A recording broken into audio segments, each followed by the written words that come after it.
syarafa darajatna.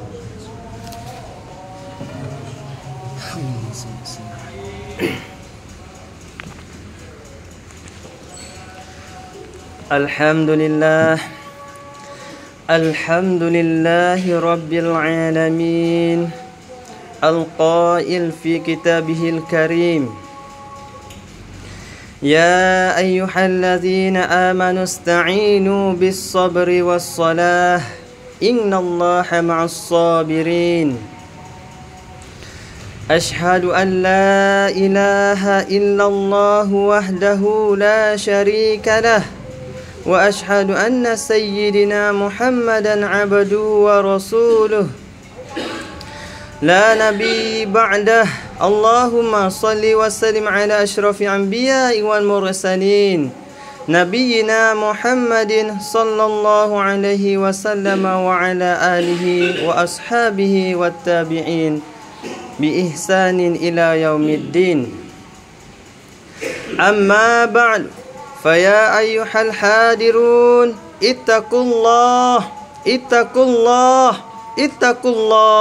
haqqa tuqatih wa la tamutunna illa wa antum muslimun. Qala Allah subhanahu wa ta'ala fihi kitabil karim. A'udzu billahi minasy syaithanir rajim. Ya ayyuhalladzina amanu taqullaha wa qulu qawlan sadidan yuslih lakum a'malakum wa yaghfir lakum dzunubakum. Shadaqallahul azim. Di hari Jumaat yang berbahagia ini, marilah kita sentiasa bertakwa kepada Allah Subhanahu wa taala dan bersyukur kepadanya atas berbagai macam nikmat yang Allah Subhanahu wa taala anugerah kepada kita sekalian. Allah Subhanahu wa taala masih memberikan kita sihat, umur panjang. Lebih dari itu, Allah Subhanahu wa taala masih memberikan kita nikmat iman dan Islam. Mudah-mudahan kita dapat terus bersyukur. Bentuk syukur yang tersebut adalah dengan meningkatkan ketakwaan kepada Allah Subhanahu wa taala. Sidang Jumaat yang dirahmati Allah, pada hari ini, pada hari yang mulia ini, khutbah saya bertajuk binasanya manusia kerana bercakapan. Islam mengajar kita bahawa manusia paling banyak dan di dalam dosa disebabkan lidah dan percakapan. Lidah yang kecil tetapi memberi kesan yang sangat besar kepada kehidupan manusia.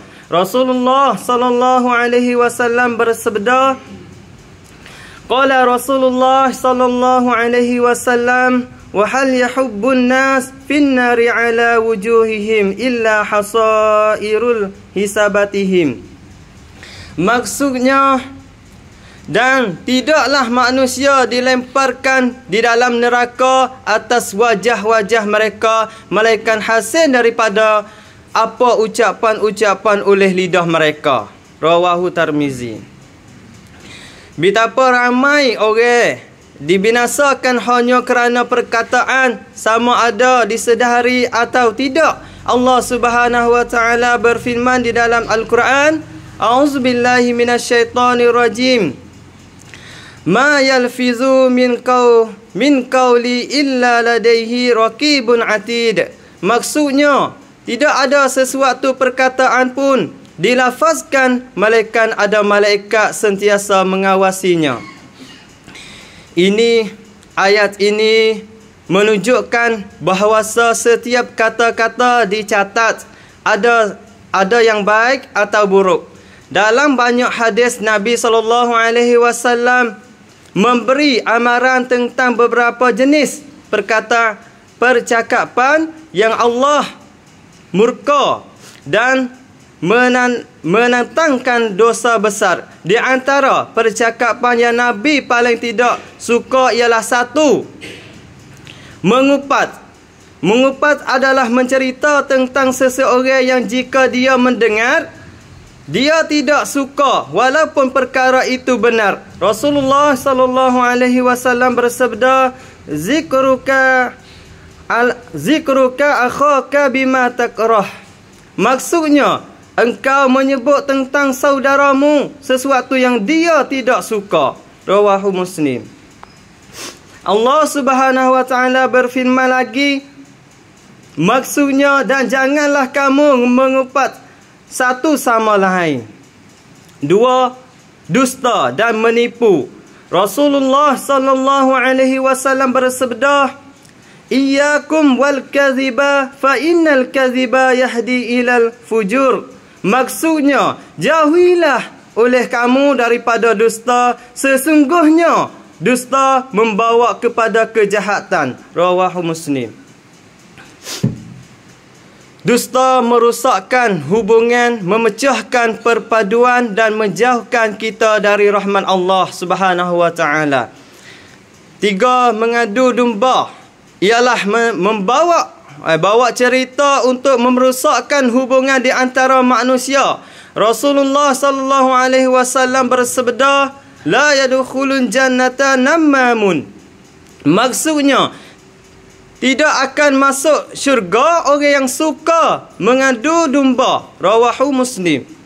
Ini menjelaskan, menunjukkan betapa besarnya dosa menambur fitnah dan mengadu domba.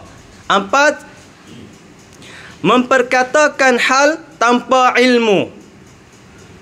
Kata-kata tanpa ilmu adalah punca kesesatan. Allah Subhanahu wa taala berfirman, "Wala taqfu ma laisa laka bihi ilm." Maksudnya, dan janganlah kamu berkata tentang apa yang kamu tidak tahu. Ramai orang cepat membuat fitnah, menuduh dan mengeluarkan hukum tanpa ilmu. Ini semua termasuk percakapan yang dilarang. 5. Cakap kasar, maki hamun, tinggi suara. Rasulullah sallallahu alaihi wasallam bersabda, bukanlah seseorang yang suka berkata kasar. Dari hadis menyebut, maksudnya orang yang beriman bukanlah orang yang suka melaknat, berkata keji atau kotor. Orang yang beriman mesti menjaga akhlak dalam percakapan. 6.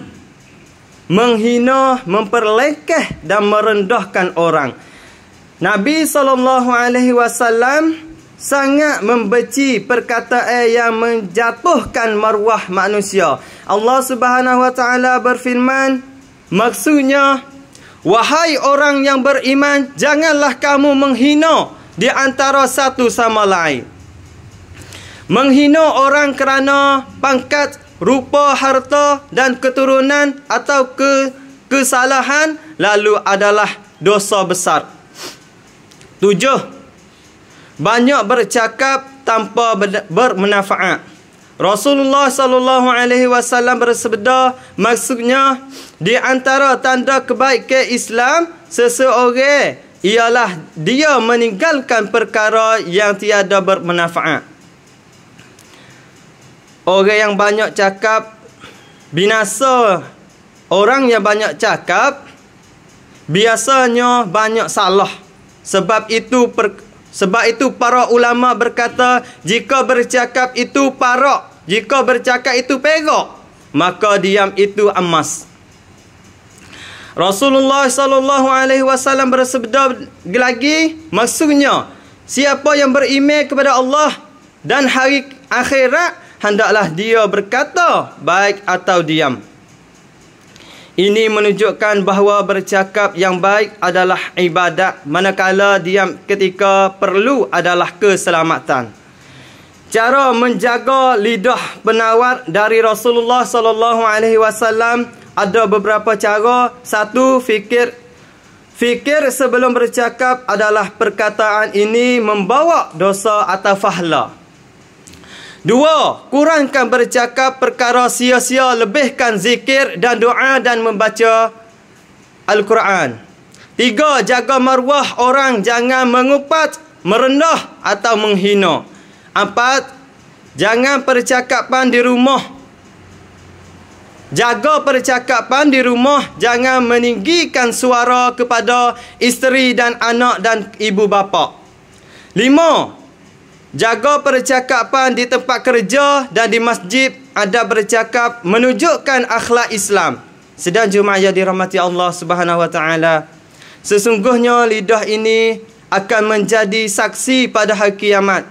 Maka jagalah lidah, kerana ramai manusia masuk ke neraka bukan kerana anggota tubuh mereka, tetapi kerana mulut dan percakapan mereka. Malah kita berdoa agar Allah Subhanahu wa taala membersihkan lidah kita daripada percakapan yang sia-sia dan dosa. Ya Allah, perbaikilah lidah kami, sucilah hati kami, bersihkanlah jiwa kami. Dan peliharalah kami daripada kejahatan kata-kata kami. Jadikanlah percakapan kami sebagai hajat yang membela kami. Dan janganlah menjadikan hajat kami menghancurkan kami. Ya Allah, jadikanlah kami daripada hamba-hamba yang soleh. Lindungilah kami daripada dusta, mengadu domba, mengupat dan segala jenis kemaksiatan. Wahai Tuhan kami, terimalah amalan daripada kami. Sesungguhnya Engkau Maha mendengar lagi Maha mengetahui. Amin ya rabbal alamin. Barakallahu li wa lakum fil Qur'anil azim wa nafa'ni wa iyyakum bima fihi minan ayati waz zikril hakim. وتقبل مني ومنكم تلاوته إنه هو السميع العليم. أقول قولي هذا واستغفر الله العظيم لي ولكم واستغفروه إنه هو غفور رحيم.